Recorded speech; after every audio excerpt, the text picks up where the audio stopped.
Hello friends, welcome back to our channel Study Book में आपका बहुत बहुत स्वागत है। आज हम लोग कक्षा 10वीं की कविता रामदास के बारे में पढ़ने वाले हैं। रामदास कविता रघुवीर सहाय जी के द्वारा लिखी गई कविता है। बहुत ही सरल और छोटी सी कविता है।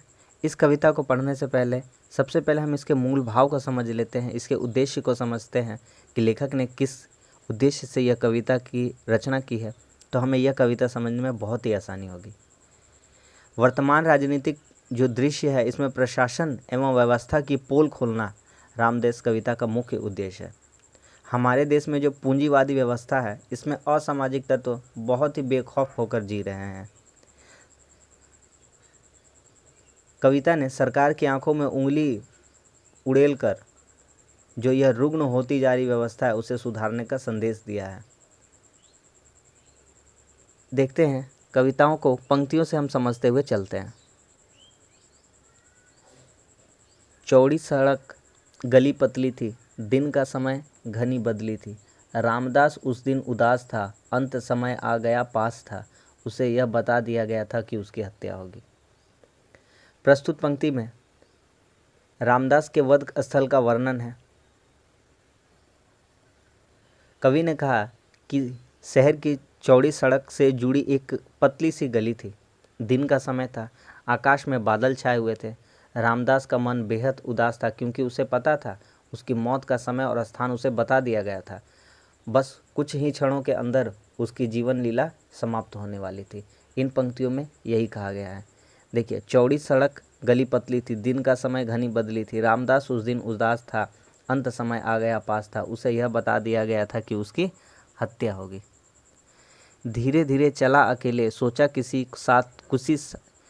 साथ किसी को ले ले। फिर रह गया सड़क पर सब थे, सभी मौन थे, सभी निहत्थे, सभी जानते थे उस दिन इसकी हत्या होगी। इस अंश में कवि ने रामदास की दयनीय दशा को दिखाते हुए कहा है कि रामदास धीरे धीरे एक संकुचित मन से वध स्थल की ओर बढ़ रहा है, जहाँ उसकी हत्या होने वाली। उसे जाने का मन नहीं है, फिर भी वह संकोचित होकर चल रहा है। पहले उसने अपने साथ किसी को ले जाने को सोचा, लेकिन कुछ सोचकर अपना विचार बदल लिया और फिर अकेले ही चलता बना। शायद वह जानता था कि वह जानता था कि किसी के साथ होने या न होने से उसका जो परिणाम होने वाला, उसमें कोई भी परिवर्तन नहीं होने वाला है। उसका जो हाल होना है वह तो होकर ही रहेगा। इसीलिए वह धीरे धीरे संकुचित होकर चल रहा था। दरअसल सड़क पर वह अकेला नहीं था। सड़क पर तो मौजूद हजारों लोग थे, लेकिन वहाँ अनेक लोग मौजूद होने के बावजूद वे सभी मौन थे। समस्त दर्शक निहत्थे थे। उन तमाम लोगों को रामदास की हत्या की सूचना थी, और ये बात तो ज्ञात ही है कि जितने भी लोग थे वहाँ, सभी को पता था कि आज रामदास की हत्या हो गई थी, क्योंकि हत्यारे ने बेखौफ अंदाज से यह उसे सूचित कर दिया था कि मैं इस स्थान पर इस समय में तुम्हें मौत के घाट उतार दूंगा। किसे? रामदास को। खड़ा हुआ वह बीच सड़क पर, दोनों हाथ पेट पर रखकर, सीधे कदम रख कर के आए लोग सिमट कर आंख गड़ाए, लगे देखने उसको जिसकी तय थी हत्या होगी। इस पद्यांश में कवि ने रामदास की करुण दशा को दिखाते हुए कहा है कि रामदास सड़क के बीचों बीच खड़ा था। उसके पास अपने बचाव का कोई मार्ग नहीं था। अपने बचाव में उसने अपने हाथों को, अपने दोनों हथेलियों को अपने पेट से ढक कर रखा था। वह सधे हुए कदमों से सीधे सीधे चल रहा था। वहाँ खड़े लोग डर से सहम गए हैं।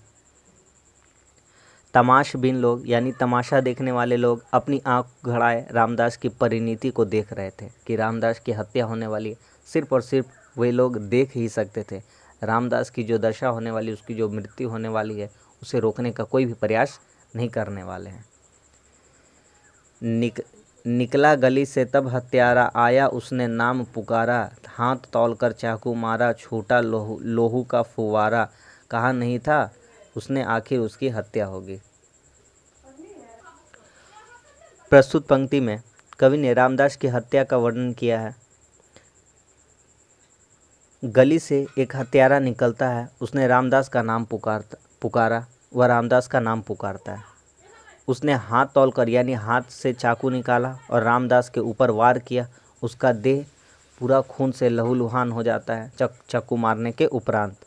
तमाशा बिन लोग यानी जो तमाशा देखने वाले लोग हैं उसकी हत्या के उपरांत आपस में चर्चा करते हुए कहते हैं उसे अपने हत्या की सच्ची खबर सुनाई थी, क्योंकि रामदास ने लोगों से कह रखा था कि मुझे मार दिया जाएगा, इस दिन मेरी हत्या होगी। लेकिन वहाँ जितने भी लोग थे किसी ने भी उसे रोकने की चेष्टा नहीं की, उस हत्यारे को रोकने की चेष्टा नहीं की। जैसा कि आज के समाज में हमें स्पष्ट रूप से दिखाई पड़ता है कि एक हत्यारा आता है और एक आम आदमी को इसी तरह से मारकर चला जाता है और सभी लोग तमाशा देखते रह जाते हैं। आगे बढ़ते हैं। भीड़ ठेल कर लौट गया वह, मरा पड़ा है रामदासिया। देखो देखो बार बार कह लोग निडर उस जगह खड़े, लोग बुलाने उन्हें जिन्हें संशय था हत्या होगी। यहाँ मृत्यु के उपरांत का दृश्य का वर्णन किया गया है कि इस व्यवस्था में कितने हत्यारे जो है कितने बेखौफ है और निर्मम हो गए। रामदास की हत्या को अंजाम देकर हत्यारा भीड़ को चीरते हुए चला गया। मुख्य मार्ग के बीचों बीच रामदास की लाश पड़ी हुई, सड़क के बीचों बीच रामदास पड़ा हुआ है, उसकी लाश। भीड़ में खड़े लोग उन्हें बुलाकर यकीन दिला रहे थे कि जिन्हें उसकी मौत की सूचना पर संशय था। तो हम देखते हैं इस प्रकार इस कविता में कि प्रतिरोध विहीन समाज इतना निरीह बन चुका है कि कोई हत्यारा हत्या का समय और स्थान का घोषणा सार्वजनिक स्थल पर रामदास जैसे आदमी।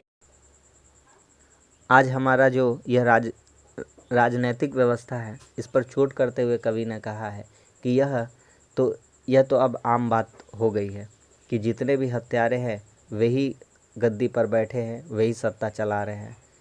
और आज का जो समाज है वह तमाशा बीन हो चुका है, अर्थात तमाशा देखने वाला हो चुका है। वह किसी भी प्रकार के इन जो बुरे कर्मों को है वह रोकने का प्रयास नहीं करता है। तो बस यह छोटी सी कविता थी जो हमने आपको समझा दी है। उम्मीद करता हूँ यह कविता आपको पसंद आई होगी। अगर वीडियो अच्छा लगा तो लाइक कर दीजिए और हमारे चैनल पर हैं तो हमारे चैनल को सब्सक्राइब कर दीजिए। धन्यवाद।